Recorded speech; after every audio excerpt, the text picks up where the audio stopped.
Warm welcome. I'm in the Kasbah, which is like you can say bigger than a town.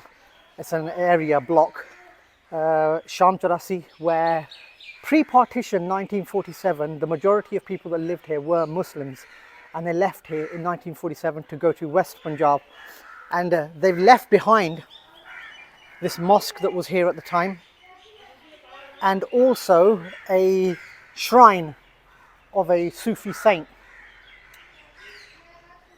And just looking here at the mosque, just want to see what the maintenance of it is like, because a lot of people do have fears that when you leave something behind, especially something as catastrophic as the 1947 partition, what's the state of religious buildings in the regions that they left behind? But this mosque here, which dates pre-partition, has been well maintained, I have to say. It's still used, and there's still work going on, because there's I think there's cement bags, if I'm not mistaken, but this is where people would come to pray. And the condition is magnificent when you think about the fact that the majority Muslims, in fact I think all of the Muslims from Sham Chaurasi left. I don't think there's not that I know of any that were left behind. Or if they stayed, they might have stayed on in secret, as did happen in both sides of East and West Punjab when the massacres started, the killings and the looting. But the mosque here is actually well maintained.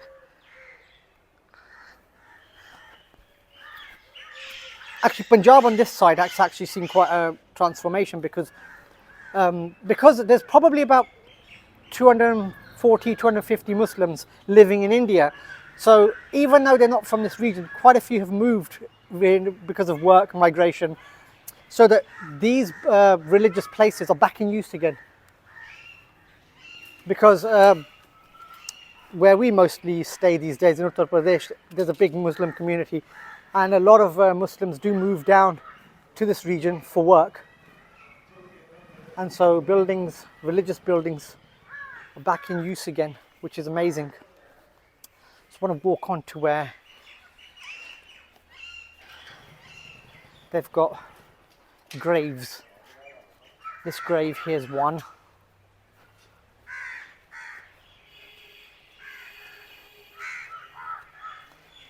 And there's 5 graves here. 1, 2, 3, 4, 5 on this side, and another 2 here. I'm not sure whose graves they are, but I'm pretty sure they were associated with the place here that is associated with a Sufi saint, and I'll go and show you where his grave is. But I'm actually quite impressed at the maintenance of this place. And in fact, even just looking at there's 2 gates actually. One is on that side, and that leads to the city. And there's this one here that is one that leads to basically fields. So it's quite peaceful around here. I suppose if you come to a religious place, you want to have your mind settled and you want to be at peace. But look at the silence here. Except for birds, I can't hear anything except me talking. Fields all the way. And that's the gate here. That is well maintained, I must say. I've just noted some writing. This is either, I've got a guess here, in Urdu script or Shahmukhi Punjabi script.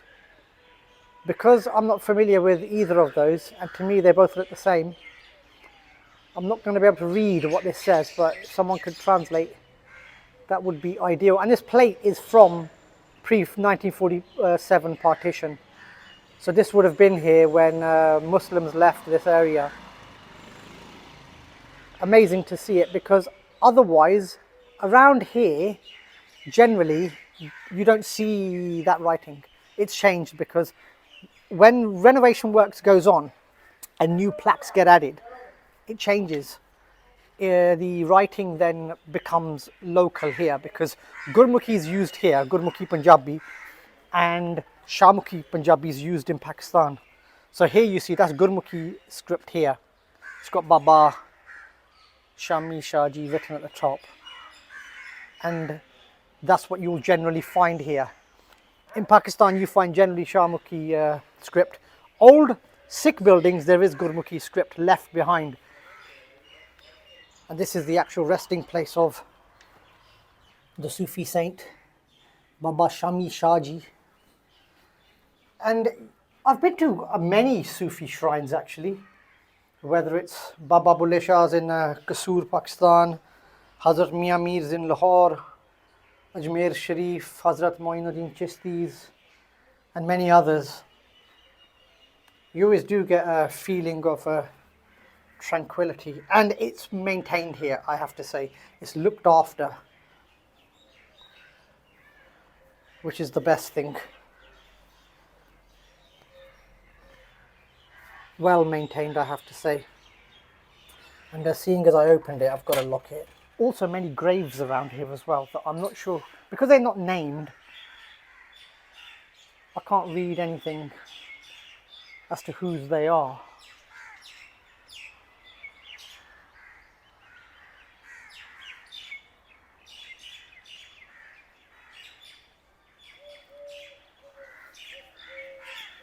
So tranquil here, except for the birds. You can't hear anything. Amazing, amazing sight. I actually thought this was a stage for performances, but it's not. It's actually got written in Gurmukhi Punjabi, Darbar Baba Shami Shahji Langar Hall, which means this is where they come to eat.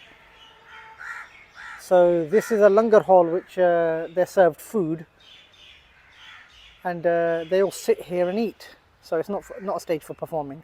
I thought this is where they have performances, Qawwali performances, etc.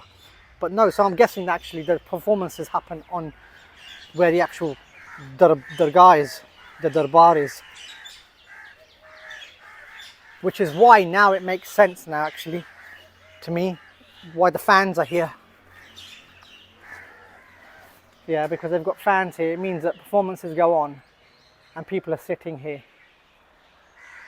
meditating, enjoying the music, enjoying the lyrics, enjoying the devotional songs that are sung.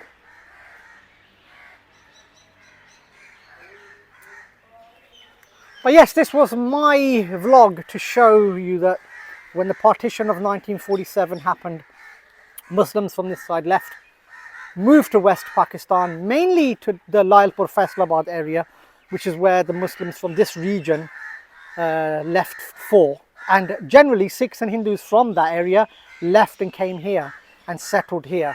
So, which is why when I was in Pakistan about a year and a half ago, when I was in Faisalabad, the language that I heard from the locals was very similar to the Punjabi that I speak. And so it was because they came from here. When I spoke to a few of them, they told me where they came from, and it was very close to where I'm from.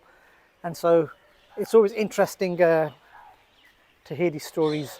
Movement of people, what happens, the catastrophic events of partition, the lootings, the killings, resettlement, poverty that came afterwards, the striving for hard work and success that follows. But I came here to see how we have taken care of the religious places here, and I'm glad to say actually my fear was coming here and showing something that was a bit derelict and not looked after, but I'm glad that it's been taken care of. And likewise, when I was in Pakistan, I saw a lot of things that there were being taken care of. Naturally, both sides, there's some buildings that you get which fall into disrepair because those communities have left behind those buildings and there's no one there to take care of them. But generally, when you see places that are being maintained, it's nice to see. So from Darbar Shami Shah in Sham Chaurasi, district Hoshiarpur, it's goodbye.